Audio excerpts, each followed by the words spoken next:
What up, what up, what up? It's your favorite shit talking squirrel back for the YouTube video. So we got Amish kid in Middleton's court today. The details are kinda grim, so, trigger warnings up front. But interesting nonetheless.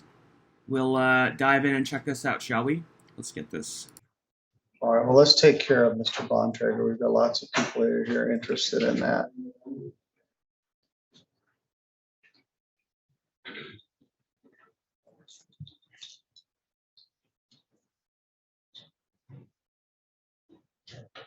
Harley J. Bontrager.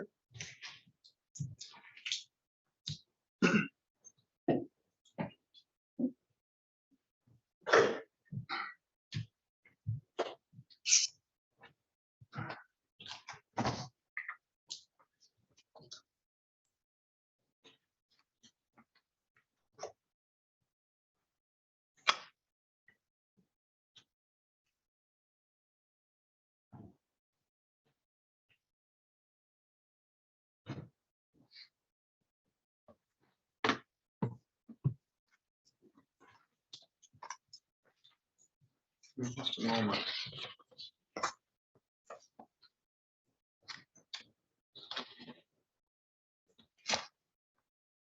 Judge, may I approach with the advice of rights? Yes, thank you.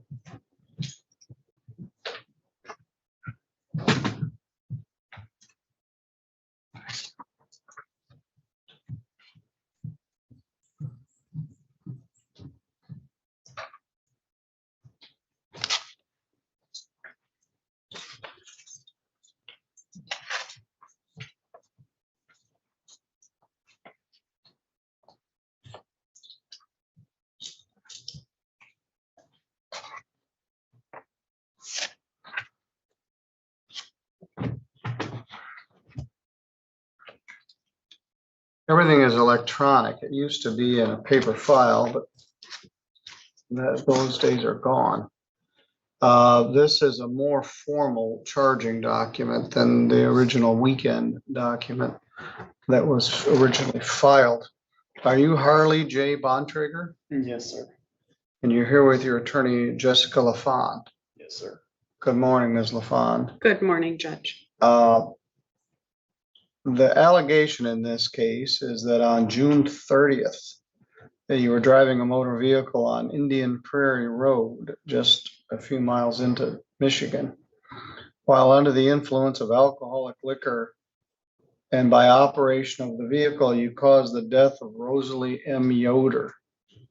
That is a felony punishable by up to 15 years imprisonment and a fine of up to $10,000. Carries 2 points on your driving record, and it carries 6 points on your driving record and requires that your license be suspended. Count 2 is the identical count on Marcia A. Miller, operating while intoxicated, causing a death. There are people here, I suspect, on behalf of Ms. Yoder, Ms. Miller, and on your behalf, another lady in the Amish community, Anna Troyer, died recently, but that's not related to this. So this matter is of considerable interest in the community and particularly in the Amish community. In Michigan, when you're charged with a felony offense, you have a right to have something called a preliminary examination. And a preliminary examination is a hearing where it must be determined that there is probable cause to believe that a crime was committed and probable cause that you did it.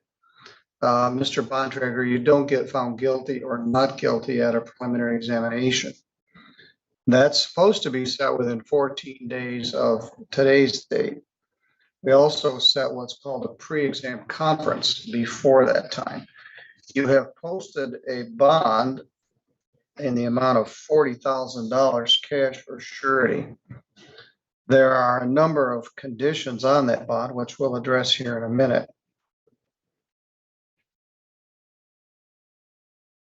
I'm going to show that you're pleading not guilty and set a pre-exam conference.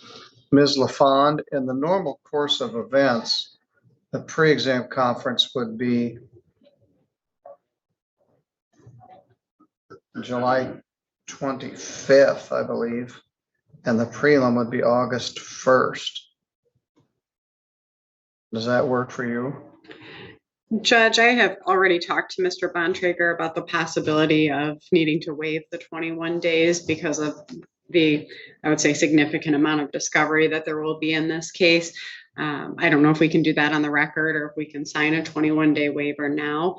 I did speak with Mr. Marvin, who indicated that he's waiting on that discovery as well. I don't know if. All right, well, you have a right to 14 days for the first one, 21 days for the preliminary examination. This will probably be helpful. I won't be here, and Judge Pattison will be there himself. I would set the pre-exam conference for August 1st and the prelim for August 8th. Is that acceptable? That sounds good, Judge. Thank you. All right. August 1st is a Tuesday. That's my day. And that pre-exam will be 8:30 in the morning. If there is a preliminary examination needed, it will be 8/8. That's also a Tuesday at 1 o'clock in the afternoon. The prosecutor, these cases very often take a while to resolve. There may be accident reconstruction experts looking at the scene. Modern vehicles have a little device we call a black box in the vehicle, which can be read out, and it would show how fast the vehicle was going, when the brakes were applied. Things I didn't have when I was a prosecutor. We used to have to measure skid marks and do other things. Now they've got a computer that will tell you how fast the car was going and what was what. There may also be waiting for lab reports regarding blood alcohol level or other things. So we're going to back this out a little bit. The pre-exam conference will be August 1st. It will be right here in this courtroom at 8:30 in the morning. There may not be a lot to see that day, but anybody is welcome to come because it is a public proceeding. If there is a preliminary examination, that will be on the afternoon of August 8th. And that would be when testimony would be taken about what happened. Is there probable cause to believe a crime was committed? And is there probable cause to believe that he did it? If that's so, the matter will be transferred to the circuit court for a trial. He also has the right to waive that hearing after discussing this with his lawyer and getting all the police reports and photographs and autopsy reports and accident reports. They may determine just by reading all of that that there is enough probable cause, and he can waive the right to have that hearing, simply have the matter transferred to circuit court. He's retained Attorney LaFawn. She appears here regularly, and so does her firm. So she's not going to make any decision until she's had a chance to see all the evidence. Now, let's talk about your bond conditions. You live in the state of Indiana, and you have my permission to reside in Indiana. But the bond also has some other conditions I want to remind you of.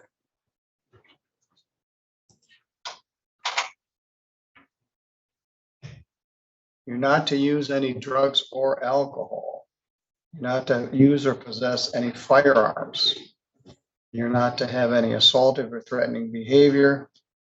And I think you're under pretrial supervision. Did you go and meet with Melissa regarding that?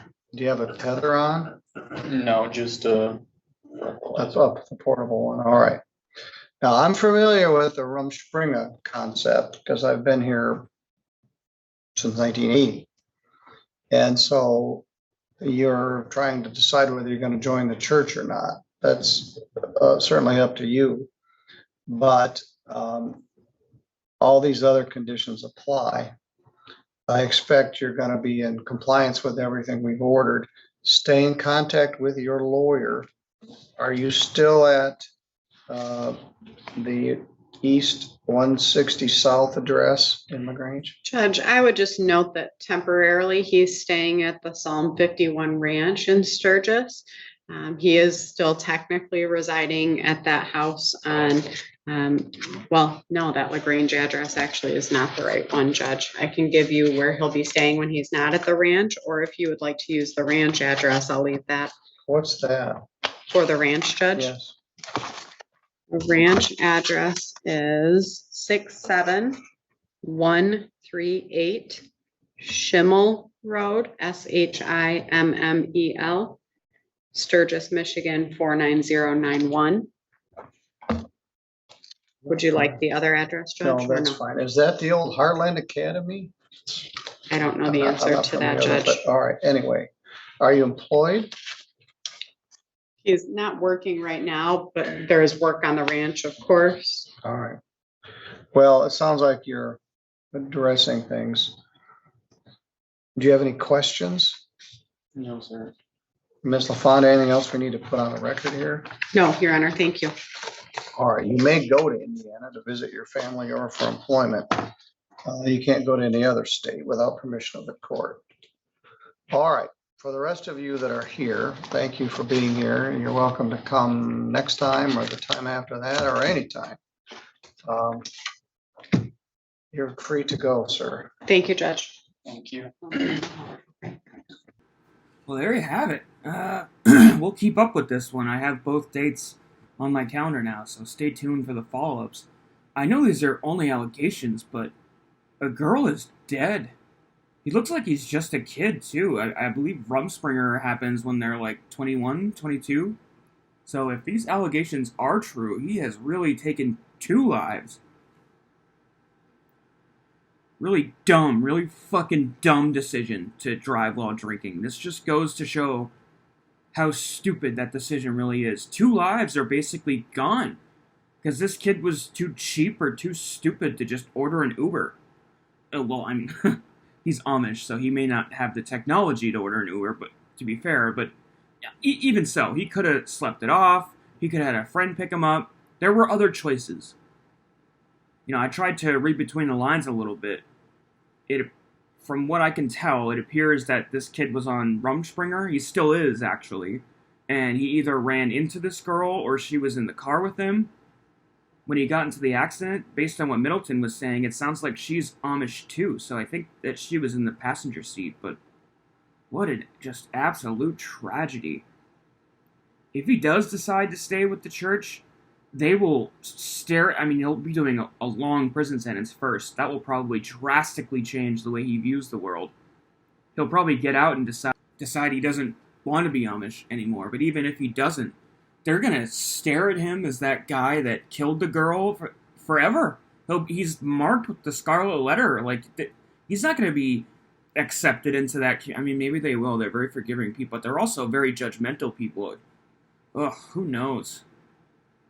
My thoughts and prayers go out to that poor girl's family. She didn't do anything wrong beyond just knowing this bonehead, and her life was stolen.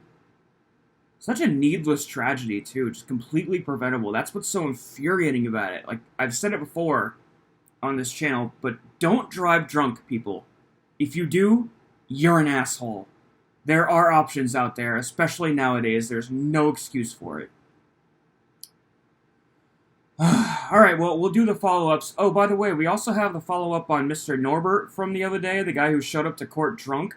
So, yeah, keep an eye out for that one today. If you aren't, make sure you subscribe to this channel and hit the notification bell so you get notifications on all these updates. And, yeah, we'll be keeping up with these and upload those soon. So, keep an eye out for them, and beyond that, we'll see you in the next one, okay, guys? Thanks for watching. Bye.